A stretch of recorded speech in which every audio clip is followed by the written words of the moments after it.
The original script, the opening of the movie did take place in Turkey. It's going to be this big sort of epic shot of coming into Istanbul over the water and ending up on this, at this prison and going inside and finding this guy who's sort of like digging his way out of the cell and comes across the relic and sort of breaks out of this prison, and he's being chased by guards who are shooting him, but the bullets aren't affecting, and then he gets hit by the car and runs off.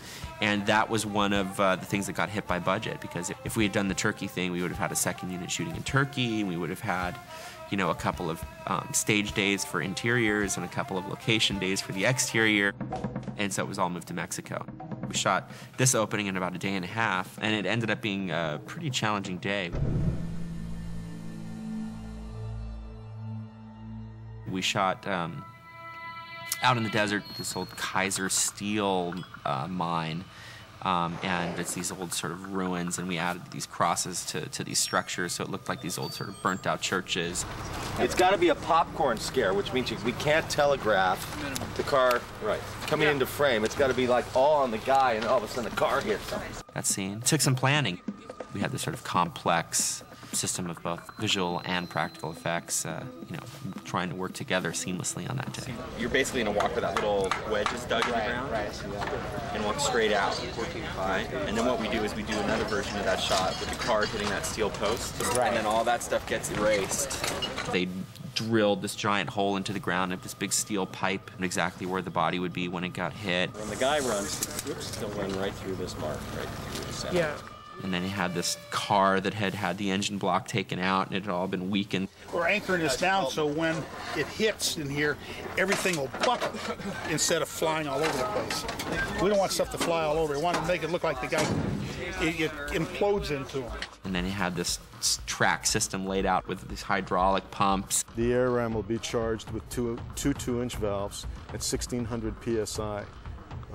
The amount of force is 43,000 pounds of force. And then these air jams would send this car flying into the post. The wreck itself is so violent that we really can't put anybody in it. But of course, Jose can handle it.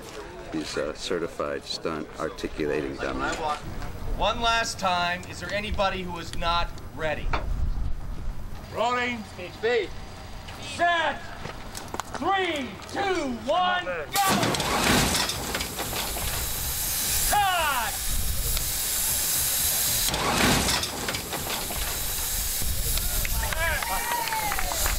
Good job, man. Good job. The car crashed so violently that Jose the dummy could only be extracted using the jaws of life. We have one convertible.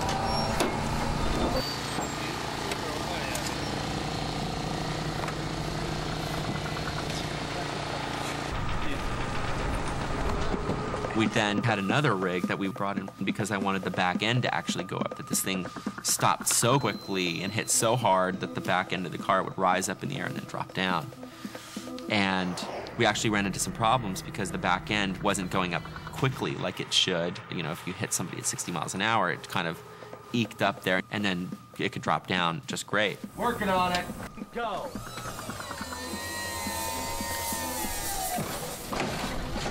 Another test. 3, 2, 1, go. So we ended up having to just shoot the dropping down and end up reversing the film for the lift up. Action! Okay. No dust on this one, because I have to reverse it. Been laying new dust in, so it looked like the force was still going forwards. I always have this edit system, basically following me around during, with the video playback, so I can, as I shoot, start to cut sequences just enough to see whether or not things will work. Oh, that's fantastic. So I knew by the end of the day that I had the sequence.